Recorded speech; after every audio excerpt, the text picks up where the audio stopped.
Hi friends. So இந்த வீடியோவில் நம்ம என்ன பார்க்க போகிறோம் அப்படின்னு பார்த்தீங்கன்னா, இந்த இயற்கையை பற்றி தான் பார்க்க போகிறோம்.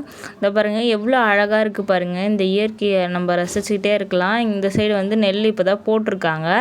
இந்த சைடு வந்து இந்த சைடு நெல், நடுவில் வந்து இது வந்து கடை, அங்கே மாங்காய் மரம் இருக்குது, இதெல்லாம் தென்னை மரம். இது வந்து இதுவும் நெல் தான். இது வந்து எங்கள் ஆயா வீட்டுக்கு போகிற வழி தான். இது எவ்வளோ அழகாக இருக்குது பாருங்கள் இயற்கையாக கிராமத்தில். நடுவில் வந்து கிரவுண்டு. நீங்கள் சிட்டியில் இருந்தீங்கன்னா உங்களுக்கு இது ரொம்பவே பிடிக்கும். இந்த பாருங்கள் இதுவும் நெல் தான். நடுவில் நுங்கு மரம் இருக்குது பாருங்கள். இந்த வெயிலுக்கு ரொம்பவே நுங்கு ரொம்ப நல்லது. அப்படியே இந்த சைடு வந்து போயிட்டே இருக்கும்போது இந்த சைடு பார்த்திங்கன்னா நெல், அதுக்கு பக்கத்தில் கரும்பு. இந்த வீடியோ உங்களுக்கு பிடிச்சிருந்துச்சுன்னா லைக் பண்ணுங்கள், ஷேர் பண்ணுங்கள், மறக்காமல் சப்ஸ்கிரைப் பண்ணுங்கள். பாய். நம்மளுக்கு மேலும் சப்போர்ட் பண்ணிகிட்டே இருங்க.